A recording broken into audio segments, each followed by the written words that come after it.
السلام عليكم، وياكم اخوكم احمد من احواض الاسماك.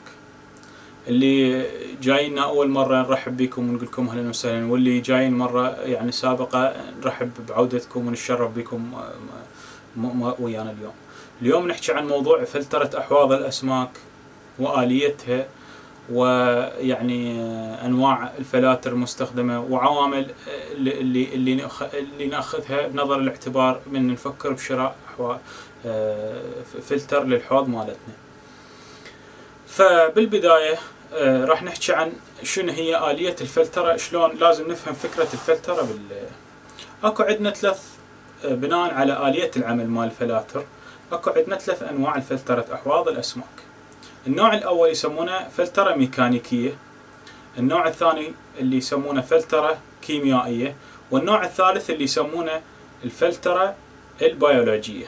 طبعا الاول اثنين يعني المفروض يكونوا متوفرين، ولكن الفلترة البيولوجية لازم تكون خيار اجباري تكون متوفرة بالحوض. الفلترة الميكانيكية انه عن طريق الاسفنجة، مثلا تجي العوالق قلب المي تنمسك بالاسفنجة، عن طريق الاسفنجة ما تمر من خلال الاسفنجة. هاي الفلترة الاولى. الفلترة الثانية يسمونها كيميائية، عن طريق استخدام مواد كيميائية، مثلا الكربون. الكربون يأخذ الصبغات من المي وبنفس الوقت يسحب الريحة من المي. هذا نوع من وعن طريق مثلا استخدام مواد أخرى. فهذا النوع الثاني. النوع الثالث اللي هو أهم شيء، واللي هو لازم يكون هو توفر بكتيريا مفيدة داخل الحوض مالتك. طبعا بالبداية البكتيريا لازم تنمو على الأسطح. مثلا شنو؟ مثلا الأسطح مال الرمل، الصخور، مثلا الاسفنجة مال الفلتر. هي على الأسطح، ما يصير مو تسبح بالمي. ممكن تكون كمية قليلة تسبح بالمي، ولكن الأكثرية والكم الكبير من عندها هي موجودة بالفلتر مال الأسماك. فهاي البكتيريا تتناسب تناسب طردي مع كمية الفضلات الموجودة بالحوض، نسبتها تكون مناسبة لنسبة الفضلات الموجودة بالحوض. أنا ما أقدر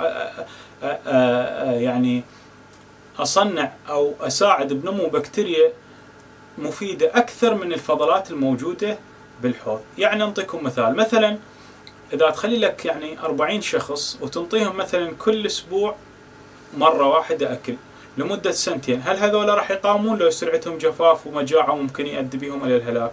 فنفس الشيء بالبكتيريا. البكتيريا تحتاج فضلات مال الأسماك على مود تتغذى عليها. فإذا أنا ما عندي فضلات فضلات اللي هو النترات، آخر مركب من الدورة النيتروجينية، ما راح تكون عندي بكتيريا. كثير من الناس يفكر يقول إنه أنا خلي أزيد الفلترة أو أزيد البكتيريا، نمو البكتيريا المفيدة، أزيد من الكمية المطلوبة. وهذا الشيء مو صحيح. ما يصير. أنت ما تقدر تسوي بكتيريا أكثر من المحتاجها الحوض مالتك اللي هي الدورة البيولوجية. فهاي نقطة. طبعا احنا الهواية مال تربية أسماك الزينة هي كلها تتعلق بالفخر، يبين للناس انه اني احسن واني احسن، واللي يصرف احسن هو ياخذ احسن.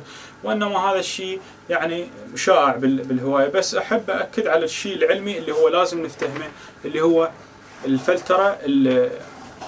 شلون انا اوفر فلترة باقل سعر وباقل كمية من التعب. فالفكرة الاساسية اللي حكيت عليها هي البكتيريا. كذلك ايضا نقطة اخرى تأخذ بنظر الاعتبار كمية الاسماك وكمية الطعام المعطى للاسماك. مثلا انا عندي مثلا 30 جولد فيش تختلف عن 30 تترا او 30 جوبي. هذه ايضا تتعلق بفضلات الطعام ووجود الامونيا والنيترات واخره. هسه حكينا على الآلية مال الفلاتر. هسه راح ننتقل إلى موضوع آخر اللي هو أنواع الفلاتر. عندنا مبدئيا أكو كثير من الأنواع، ولكن مبدئيا 5 أنواع من الفلاتر. الفلتر الأول يسمونه الفلتر الاسفنجي. هذا طبعا راح أحكي هنا وبعدين أحكي على كل واحد. الفلتر الاسفنجي يسمونه الكانستر فلتر، او يسمونه يعني الكانستر الصندوق يكون صندوق له علبتين. هذا النوع الاخر يسمونه هانج اون، يعني يكون معلق فوق الحوض، هذا ايضا نوع. النوع الرابع يسمونه الجرافل، يكون هنا نظام خاص بالحوض مبني جوه، مبني ويا الحوض، هذا يسمونه الجرافل سيستم فلتريشن. واكو النوع الاخير اللي هو يسمونه السم او المستنقع، يعني صندوق مقسم الى عدة خانات، يعني كل خانة تشتغل شغل معين. هذه الانواع. هسه نجي نحكي على كل واحد. الفلتر الاسفنجي طبعا من اسهل الفلاتر وارخصها واقل متطلبات، وممكن يعني واحد يعتمد عليه بشكل كبير، يعني يسمونه ريلايبل، يعني ممكن واحد يعني يطمئن من امتلاك هذا، لانه ما راح يفشلك ويطول بشكل كبير، وشغله فشي رائع وجميل الفلتر الاسفنجي. طبعا احنا حكينا بالبدايه انه عندنا بكتيريا مفيده لازم تنمو على سطح الاسفنج او الاسطح بصوره عامه، فالفلتر الاسفنجي راح يوفر لك كميه كبيره، لانه بيه ثقوب ومسامات، هاي كلها راح توفر فد بيئه او مكان لنمو البكتيريا بداخلها. فهذا الشيء يعني كل الزين. هاي نقطه. النقطه الاخرى ايضا الفلتر الاسفنجي البكتيريا البي تكون معرضة لكل مي الحوض، وبالتالي تأخذ أكسجين تتنفس من مي الحوض. مثلا في حالة انقطاع التيار الكهربائي، هاي ما راح تموت البكتيريا، ما راح يصير بها اختناق، لأنه أكو أكسجين بالمي، لأن هو الفلتر قاعد بالحوض مال المي، فما راح يموت البكتيريا في حالة انقطاع التيار الكهربائي أو عطل مثلا الفلتر أو غيره من الأشياء. هذا طبعا هو من أقدم وأفضل الفلاتر الموجودة، وكفؤ جدا، ويعني مستخدم يعني بشكل شائع بالهواية مالتنا. هذا النوع الآخر يسمونه الكانستر، اللي هو فلتر خارجي، يكون مثل العلبة هيك، يحتوي على عدة طبقات، وبمخرجين، مخرج ياخذ المي يسحب من الحوض ويدخل بالصندوق، ومخرج آخر ياخذ الحوض يدخله، ياخذ المي من الصندوق ويدخله وين بالحوض. يعني هو يكون عبارة عن دورة، يجي المي من الحوض يروح يدخل بالصندوق هذا، بعدين اكو مخرج ياخذ المي يدخله بالحوض، هذا يسمونه صندوقي او كانستر بالانجليزي، كانستر فلتر. فهذا هو الصندوق. طبعا هذا يكون غالي بالسعر وكلش معروف وكفو، وانه يعني جماليا ما راح يبين اي شيء غير يعني اثنين مداخل يكون يعني مختلفة، يعني مو ظاهرين للعيان، يعني مو كل شخص يشوفه جماليا، ويكون كفؤ. بس في انه يعني بي يعني مو مضار، نقدر نقول يعني disadvantages، يعني ذني نقاط مو زينات عليه يسجلا، اللي هي اولا غلاوته بالسعر، هاي نقطة. النقطة الاخرى هي الصندوق يكون البكتيريا من يعني تنمو بداخل صندوق، فإذا انقطع التيار الكهرباء أو توفر جريان المي واحتكاكه بالبكتيريا راح تموت، لأنه ماكو أكسجين جاي يجيها. فهاي أيضا نقطة تؤخذ بنظر الاعتبار. النوع الثالث يسمونه الهانج اون، اللي هو يكون معلق وراء الحوض، عادة ياخذ مي من الحوض ويرجع يدخله بجهاز بعدة فلاتر ويرجعه بالمي. هذا أيضا نوع. طبعا هذا كل من تفضيله، بس يعني مبدئيا هذا هو نوع من الفلاتر. النوع الآخر يسمونه الجرافل، اللي هو الحصو، يعني نظام الحصو، يكون بداخل مثلا الحوض، يخلون فد نظام بحصو يمر به، من مثلا ياخذ المي منها مثلا كمثال، ويدخله بالحصو. هاي ممكن يخلي ايضا هيتر بيه وهاي الشغلات. فهاي ايضا هذا ايضا نوع، بس هذا شويه انه اذا صار بيه عطل لا سامح الله، او عطل ماطور، او مثلا عطل الهيتر، صعب، لازم تفلش الحوض وترجع تفتحه وتصلحه. هذا ايضا نقطة تأخذ بنظر الاعتبار، بالإضافة إلى تنظيفه يكون كل صعب، لأنه يكون ويا الحوض مبني. النوع الخامس والأخير اللي هو يسمونه السم أو المستنقع، يكون عبارة عن صندوق من الزجاج مقسمينه إلى عدة خانات، يعني يقدر واحد يصممه هو، تسوي وتخلي مثلا عدة شغلات، تخلي اسفنج مثلا، تخلي حلقات سيراميك، تخلي مثلا مواد يعني تشتغل لغرض معين، مثلا تصعد البي اتش، تنزل البي اتش، وهكذا من الامور، مثلا كربون وغيرها. هاي هي انواع هذا طبعا يكون كلش يعني مفيد، ويستخدمونه اكثر شيء بحواض المياه المالحه، لان تقدر تخلي بيه سكمر وتخلي هيتر وتخلي بيه كثير اشياء وتخفيها، يعني ما تبين بالحوض. هذا هو بس هذا بالنسبه للشغله. بالنسبه للصندوق النوع الثاني انا ما ذكرت شغله، ممكن يكون داخلي وممكن يكون خارجي. هذا اللي حكيت عنه الخارجي. اكو نوع داخلي مثلا هاي الانواع، هذا كانستر هو صندوق يعني به عده انواع، به مثلا هنا اسفنج، وبعدين يجي وراه سيراميك، بعدين يجي وراه سيراميك، وبعدين فوق يجي مثلا يعني هاي حلقه صوف او هيك شيء، يعني صوف صناعي او غيرها.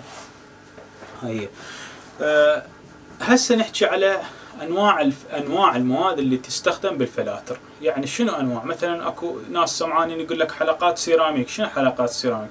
او مثلا كربون مفعل. شنو كربون مفعل؟ و الى اخره. فهسه راح نحكي على الانواع المستخدمه طبعا بشكل يعني بديهي الاسفنج اكيد كلكم تعرفونه. النوع الثاني هو حلقات السيراميك. حلقات السيراميك هي عبارة عن مادة مصنحيها الشركات على مود توفر بيئة ملائمة أو بيئة مثالية لنمو البكتيريا المفيدة، لأن هي الفكرة الأساسية بالفلاتر هي نمو البكتيريا المفيدة. فهذا هو السيراميك، حلقات السيراميك. المادة الأخرى يسمونها الكربون المفعل. هو نوعية عبارة عن كربون ولكن مفعلين بشكل مواد كهربائية، كالسيوم كلورايد ضايفين له هاي الشغلات، فمسوينه انه بمسامات كثيرة على مود شنو هذا يجي ياخذ الصبغات مال الاكل، عفوا الصبغات مال صبغات مال الماء مال الطعام، وايضا مثلا اذا ريحه بالمي، او مثلا مثلين بلو، مثلا اذا واحد يعالج الحوض مالته تعرض الى مثلا داء وجاب له مثلين بلو، عالج الحوض كله، راح يصير المي مالته لونه يعني، فيسحب الكربون، يسحب هاي الصبغه اللي هي الزرقاء او الخضراء مثلا، وايضا يسحب الريح. فهذا هو الماده الثالثه. مواد اخرى تستخدم بالبي اتش، اللي مواد تستخدم ايضا بالفلاتر، تصعد وتنزل بي اتش. مثلا انا عندي ديسكس احتاج اخلي البي اتش مالتي جوا 7، فاجيب مواد يمر بها المي تقلل لنا البي اتش. من يمر بها المي يترشح البي اتش يكون قليل. وبالعكس مثلا مواد يعني يستخدمون مواد تزيد البي اتش، تخلي ماده تزيد لك البي اتش، مثلا بالحالات السكلد الافريقي اللي هو هذا. طبعا اكو طرق اخرى اللي هي تستخدم مرجان، شعب مرجانيه مكسره او كراشت كارول يسمونه، او طرق اخرى مثلا نوعيه من الصخور اللايمستون يسمونه. النوعيه الاخرى من المواد ايضا المستخدمه هي مواد تشتغل يعني سبب معين ومحدد. مثلا اكو يسمونها عاده رياكتر هي، بس ممكن يستخدمونها بالفلاتر. مثلا بالفوسفات باحواض المياه المالحه اكو شيء اسمه فوسفات، فهذا يساعدنا بنمو الطحالب. وكذلك بالناس اللي عندهم مشكله فوسفات، نسبه كميه فوسفات كبيره، يمكن يجيبون ماده تسحب لك الفوسفات من الماء. هاي ايضا ماده. ايضا انا ذكرت باحد الفيديوهات السابقه انه اكو اذا تريد تحصل على مي اكو يسمونه فلاسنج او يعني بولشنج، تلميع او تنقيه المي، يستخدمون صوف صناعي ايضا. هذا ايضا ماده تستخدم بالفلاتر. هسه هذه المواد اللي تستخدم. هسه نجي للعوامل اللي واحد المفروض ياخذها بنظر الاعتبار من يفكر بامتلاك فلتر. اولا سعر الفلتر ونوعيته، يعني من اي شركه، مثلا شركه ايهام او شركه فلوفل توفر منتجات جدا راقيه وبنفس السعر وبنفس الوقت غاليه بالسعر، فهاي نقطه تاخذ بنظر الاعتبار.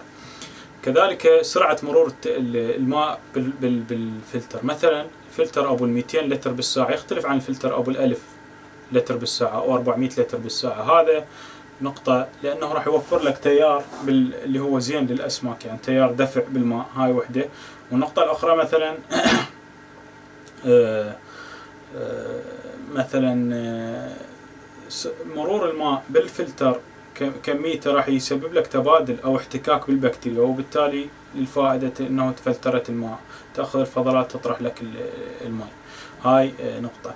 النقطة الأخرى أيضا فرصة نجاة البكتيريا في حال انقطاع التيار الكهرباء. مثلا السبونج من تنقطع الكهرباء تعيش البكتيريا، مو مثل الكانستر أو غيره من الفلاتر الأخرى، لأنه من الكانستر محصورة بصندوق، فمن ينقطع يخلص الأكسجين وتموت البكتيريا. كذلك شكل وجمالية الفلتر. مثلا الفلتر الخارج الكانستر الصندوقي ما يبين بيه أي شيء، لأنه هي النصانتين إنهن مدخلين يعني يكون المخفيات عادة، ولكن مثلا السبونج يكون هو كله موجود بالحوض. هاي أيضا واحد يفكر بها. كذلك سهولة تنظيفها. مثلا السبونج بس تأخذ الاسفنجة وتعصرها، ولكن الكانستر لازم توفره يعني تفصل الكهرباء وتفتحه وهاي الشغلات. أيضا النقطة الأخرى مثلا سرعة تهيج المياه، اللي قلنا مثلا إيش قد يدفع لنا تيار ويسوي لنا تهيج بالماء. ونقطة أيضا أخرى هي شنو أقدر أخلي وياه وأخفي. مثلا السامب أقدر أخلي بيه مثلا محرار اللي هو هيتر يعني، عفوا الهيتر المسخن مال المياه، ومثلا أقدر أخلي بيه يعني أكثر من مادة بنفس الوقت، يعني أخلي كربون وسيراميك وهكذا. فهذه أيضا نقاط تأخذ بنظر الاعتبار. طبعا أنا أشكر مشاهدتكم، وإن شاء الله نشوفكم بفيديو آخر، ومع تحيات أخوكم أحمد من أحواض الأسماك.